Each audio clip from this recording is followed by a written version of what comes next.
ప్రతి ఒక్కరూ తప్పక వినవలసిన హార్ట్ టచింగ్ కథలోకి వెళ్దాము. ఆ మెసేజ్ చూడగానే ఆనందంతో ఎగిరి గంతేశాను. నన్ను చూసి ఇంటర్నెట్ షాప్ వాడు ఈ అమ్మాయికి ఏమైనా పిచ్చి పట్టిందా అని చూస్తున్నాడు. నేను అవేమీ పట్టించుకునే స్థితిలో లేను. ముందు నాకు ఉద్యోగం వచ్చిన విషయం అమ్మా నాన్నలకు చెప్పాలి. వాళ్ళ కళ్ళల్లో ఆనందం చూడాలి. అలా వేగంగా వెళ్ళిన నాకు ఇంటి బయట నేనెప్పుడూ చూడని కొన్ని జతల చెప్పులు కనిపించాయి. అంటే ఎవరో వచ్చారు. ఎవరమ్మా అని ఆలోచిస్తూ లోపలికి అడుగుపెట్టాను. నాన్నకు ఎదురుగా కొంతమంది కూర్చుని ఉన్నారు. నేను లోపలకు రాగానే అందరూ నా వైపు తిరిగి చూశారు. నాన్న, అదిగో మాటల్లోనే వచ్చింది మా అమ్మాయి అని చెప్పడం కాదు, కానీ ఈ కాలం పిల్లల కాదు, చాలా పద్ధతిగా ఉంటుంది. వాళ్ళు నా వైపు చూసి నవ్వారు. చిన్నగా నవ్వారు. నాకేం అర్థం కాలేదు. ఇంతలో అమ్మ వచ్చి నన్ను లోపలకు తీసుకెళ్ళింది. ఇది కట్టుకో అంటూ ఒక చీర ఇచ్చింది. మదిలో చాలా ప్రశ్నలు. సమాధానం చెప్పకుండా అమ్మ లోపలికి వెళ్ళిపోయింది. సరే అని కట్టుకున్నాను. టీ కప్పులున్న ట్రే తీసుకొచ్చి వాళ్ళకి ఇవ్వమంది. తనే వెళ్ళి ఇవ్వచ్చు కదా, నాకెందుకు చెప్పింది అనుకుంటూ వెళ్ళి ఇచ్చాను. అందరూ నా వైపు తినేసేలా చూస్తున్నారు. త్వరగా ఇచ్చేసి పక్కనే ఉన్న నా రూమ్లోకి వచ్చి వాళ్ళు ఏం మాట్లాడుకుంటున్నారో వింటున్నాను. వచ్చిన పెద్ద మనుషులో ఒక ఆయన అంటున్నాడు, అమ్మాయి మాకు నచ్చింది. మీరు సరే అంటే 15 రోజుల్లో పెళ్లి పెట్టుకుందాం. తర్వాత ముహూర్తాలు లేవు.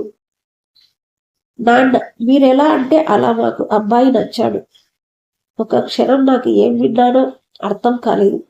ఉద్యోగం వచ్చిందని చెప్పి అమ్మానాలకు సర్ప్రైజ్ చేద్దామనుకుంటే పెళ్ళాం అనే ఉద్యోగం చూస్తూ నాకు షాక్ ఇచ్చారు.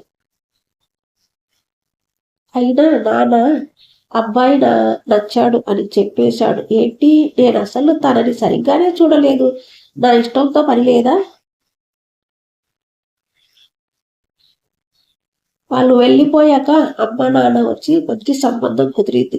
నువ్వు చాలా అదృష్టవంతురాలివి అన్నారు. అయినా వాళ్ళు ఒప్పుకోవడం నా అదృష్టం ఎందుకు అవుతుంది? నేను మంచి అబ్బాయిని, బాగా చదువుకున్నాను. నేను దక్కడం ఆ అబ్బాయి అదృష్టం అని అనొచ్చు కదా అని అనిపించింది. నాకు ఉద్యోగం వచ్చింది అని చెప్పాను. అబ్బాయి వాళ్ళు పెళ్లి తర్వాత కూడా నువ్వు ఉద్యోగం చేయవచ్చు అన్నారు. సమాధానం సిద్ధంగా ఉంది. నాకు ఇప్పుడే పెళ్లి చేసుకోవాలని లేదని అరిచి చెప్పాలని ఉంది. కానీ అమ్మా నాన్నల ముందు నోరు తెరవలేకపోయాను. తెరిచినా వాళ్ళు వినారని తెలుసు. అబ్బాయి నచ్చాడా లేదా అనే నా ఇష్టంతో సంబంధం లేకుండానే పెళ్లి జరిగిపోయింది. మెడలో 30 గ్రాముల తాళి పడగానే విచిత్రంగా గుండెలో బరువు పెరిగింది. చిన్నప్పటి నుంచి పెరిగిన ఇంటిని, ఊరుని, పెంచిన అమ్మా నాన్నను, తోడుగా తిరిగిన స్నేహితులను, పెంచుకున్న జ్ఞాపకాలన్నీ ఇలా అన్ని వదిలేసి మరొక ఇంటికి వెళ్తుంటే ఏదో కొత్త లోకంలోకి వెళ్ళినట్టుంది. అయినా ఆడదానికి ఎందుకు ఈ అదృష్టం? అలా కాకుండా అందరూ కలిసి ఉండేలా ఏదైనా ఆచారం పెట్టి ఉండొచ్చు. సమాజం సమాధానం చెప్పలేని ప్రశ్నలు ఎన్నో, అందులో ఇదొకటి. అత్తగారింటికి వెళ్ళాకే అమ్మా నాన్నల విలువ మరింత తెలిసింది. అప్పటిదాకా నా జీవితం వేరు, ఇప్పుడు నా జీవితం వేరని అర్థమైంది. మా ఇంట్లో ఉదయం ఎప్పుడు లేచినా ఏమీ కాదు, కానీ ఇక్కడ అలా కుదరదు కదా. తెల్లవారుజామునే లేచి ఇల్లు ఊడ్చి తేమతో తుడిచి కాఫీ చేసి అందరికీ ఇవ్వాలి.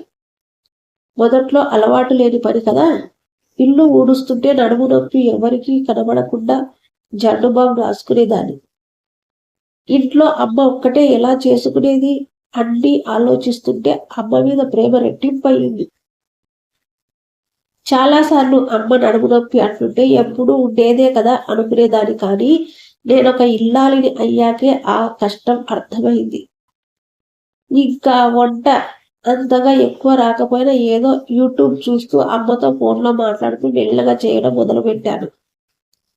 ఒకవైపు ఇంటి పని చేస్తూనే ఆఫీస్ పనికి చేసుకునేదాన్ని. ఒకరోజు మా ఆయనకు ఇష్టమని అమ్మని అడిగి మరీ పాయసం ఎలా చేయాలో తెలుసుకుని కష్టపడి చేశాను. కొంచెం నా చేతి వేళ్ళు కూడా కాలిపోయాయి. మళ్ళీ అందరికీ తెలిస్తే బాగుండదని ఆ గాయాలు కనపడకుండా దాచుకుంటూ అందరికీ కప్పులో పాయసం వేసి ఇచ్చాను. అందరూ ఎలా ఉంది అని చెప్తారేమో అని ఎదురు చూశాను. ఎవరి పాటికి వాళ్ళు ఏం చెప్పకుండా టీవీ చూస్తూ మొబైల్ చూస్తూ తినేశారు.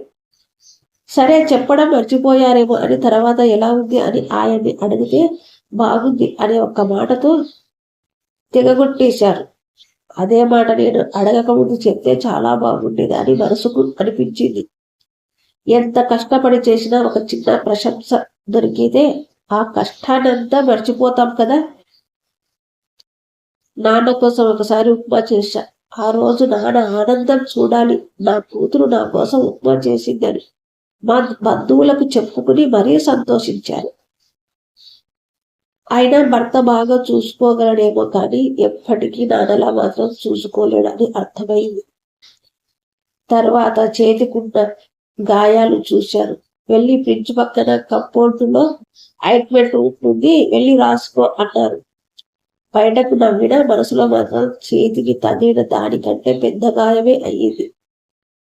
ఒక చిన్న సాయం, బెడ్రూమ్ నుంచి హాల్ దాకా వెళ్ళి ఆయింట్మెంట్ తెచ్చి ఇచ్చింటే ఆ ప్రేమకి నా గాయం సగం మారిపోయేదేమో. పెళ్లిలో నాతో 7 అడుగులు వేసిన ఆయన పాదాలు పెళ్ళయ్యాక నా కోసం 3 అడుగులు కూడా వేయనని అంటున్నాయేమో. కొన్ని రోజులకు మా ఆడపడచు వాళ్ళు వచ్చారు. నవ్వుతూ ఆహ్వానించారు. వాళ్ళు ఉన్నన్ని రోజులు ఏమి కావాలంటే అది వండి పెట్టారు. ఆఫీస్ పని రాత్రిళ్ళు మేలుకొని చేసేదాన్ని. ఒకసారి రాత్రి బాగా ఆలస్యం అవ్వడంతో ఉదయం లేటుగా లేచాను. త్వరగా కాఫీ పెట్టి ఇవ్వడానికి వెళ్ళాను. మా అమ్మాయి వాళ్ళ అత్తగారి ఇంట్లో ఏ రోజు ఇంత ఆలస్యంగా లేవదమ్మా, తను ఇంకా పడుకున్నట్టుంది, త్వరగా లేపకు, పాపం మొత్తం వాళ్ళ ఇంట్లో పనంతా తనొక్కటే చేస్తుంది అంటూ అత్తయ్య పెదవి విరుస్తూ. కూతురు అత్తగారింట్లో కష్టపడుతుందని బాధపడే అత్తగారికి తన కళ్ళ ముందు కష్టపడుతున్న కోడలు కనిపించడం లేదా? ఒకసారి కోడల్ని కూడా కూతురు అనుకుని చూడండి అత్తయ్య, నా కన్నీళ్లు కూడా కనిపిస్తాయి అని చెప్పాలనిపించింది, కానీ చెప్పలేదు. రాత్రి ఆయనతో ఏదో చాలా చిన్న గొడవ జరిగింది. మరుసటి రోజుకు ఇద్దరు మర్చిపోతామని అనుకుంటున్నాను. సరే అని వంటింట్లో వంట చేసుకుంటూ ఉంటే ఇంతలో అత్తగారు వచ్చారు. అబ్బాయి అంతా చెప్పాడు, మగాడు అన్నాక ఆ మాత్రం కోపం ఉంటుంది, నువ్వే సర్దుకుని పోవాలి అని హితబోధ చేసింది. నాకు కోపం, బాధ ఒకేసారి వచ్చాయి. భార్యాభర్తల మధ్యలో జరిగిన ప్రతి విషయం అమ్మకు చెప్పాలా? కొన్ని పంచుకునేవి ఉంటాయి, కొన్ని దాచుకునేవి ఉంటాయి. ఆ మాత్రం తెలియదా ఆయనకు? అడగలేను. అలా అడిగితే ఉద్యోగం చేస్తున్నావన్న పొగరు అనే కొత్త బిరుదు పొందాల్సింది. ఇక అత్తగారు నన్ను సర్దుకోమని చెప్పారు. అదే మాట కొడుకుతో చెప్పొచ్చు కదా. ఎందుకు ఎప్పుడు ఆడదే తగ్గాలి? మళ్ళీ సమాధానం లేని ప్రశ్న.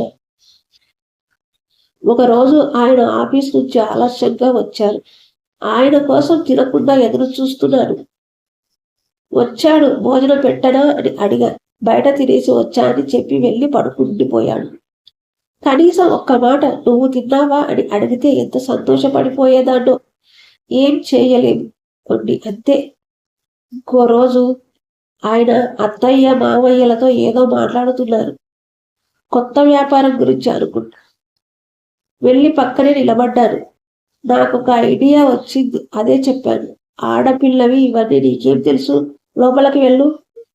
ఆయన గారి ఆజ్ఞ. ముందు బాధేసింది, కానీ తర్వాత నవ్వొచ్చింది.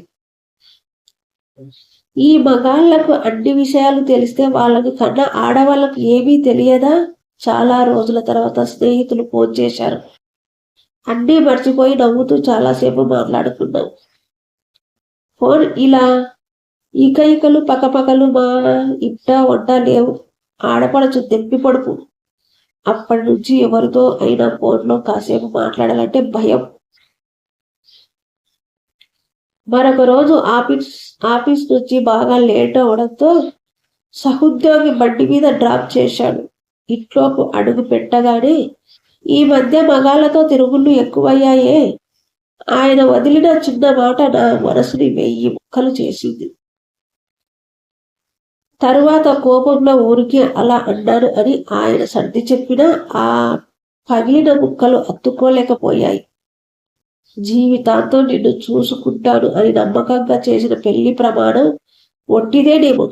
ఇలా పెళ్లి తర్వాత ఎన్నో చిన్న చిన్న బాధలు నావి. బాధపడుతూ కూర్చునేంత పెద్ద కష్టాలు కావు. అలా అని నవ్వుతూ మర్చిపోయే చిన్నవి కావు.